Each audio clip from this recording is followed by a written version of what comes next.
What happened to Pam Bodtcher, Ruby and Jodi's best friend and the president of Connexions? A new lawsuit claims that Pam visited Jodi Hildebrandt's home during the time that Ruby and Jodi were committing child against Ruby's two youngest children. Before I get into the lawsuit, let's refresh our memory on who Pam Bodtcher is. After the police found Ruby's two youngest children on the day Ruby and Jodi were arrested, there was a frantic search for the middle two girls. They were found at Pam Bodtcher's house. Pam said Ruby had asked her to pick them up and bring them to her house. Allegedly, Ruby did not give an explanation to Pam, but Pam explained that the girls sometimes come over and clean her house. Ruby, Franke's daughter. She's a friend of ours. She comes over and helps me every once in a while to do cleaning and stuff. Some people believe Pam knew more than she claimed. Let's listen to Kevin Franke describe Pam during his police interview. Ruby, Pam, and Jodi would get together and do these interventions.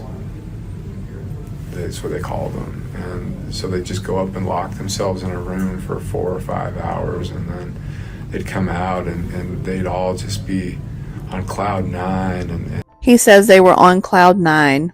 That's very interesting. Now let's listen to what Ruby's daughter Sherry said about Pam in her book, The House of My Mother.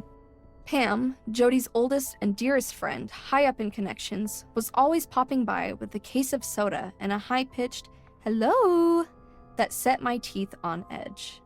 The three of them, Ruby, Jodi, and Pam, would hole up in my old bedroom for hours on end. They went boating in Lake Havasu in Arizona for a week and would make little shopping trips down to Mexico, coming back with grocery bags full of pills. When I asked about it, Ruby claimed it was all part of their grand plan to stockpile antibiotics for the end of days. It was as if they'd formed their own exclusive apocalypse collective, and the rest of us were decidedly not on the list. Sherry also said in her book, Jodi and Pam had become her ride or dies, her squad, her soul sisters. They were the three musketeers of the apocalypse, ready to follow each other literally to the ends of the earth, or at least to the nearest Mexican pharmacy for another antibiotics run.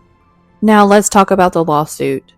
Law and Crime Network's Jesse Weber reports Michael Tillman, an alleged former member of Connexions, has filed a 150-page civil lawsuit against Jodi Hildebrandt's life coaching company, Connexions. He names Jodi, Ruby, Connexions, as well as his ex-wife as defendants.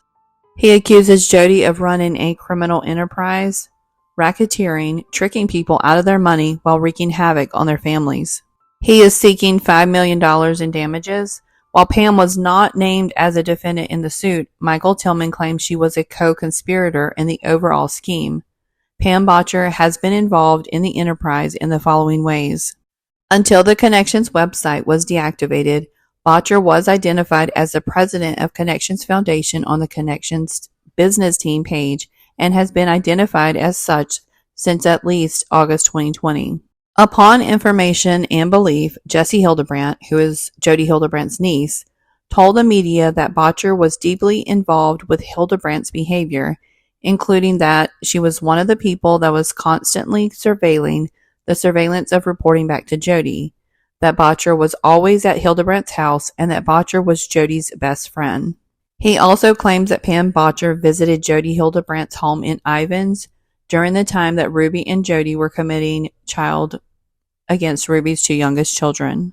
Bodtcher's close relationship with Franke within the enterprise is demonstrated by Bodtcher visiting the Ivins residence during the time that Franke and Hildebrandt were actively victims 1 and 2 on the premises. So did Pam Bodtcher know what was going on with Ruby Franke's children? She was their best friend. They spent a lot of time together. She was the president of Connexions. What do you think? As always, share your thoughts in the comments.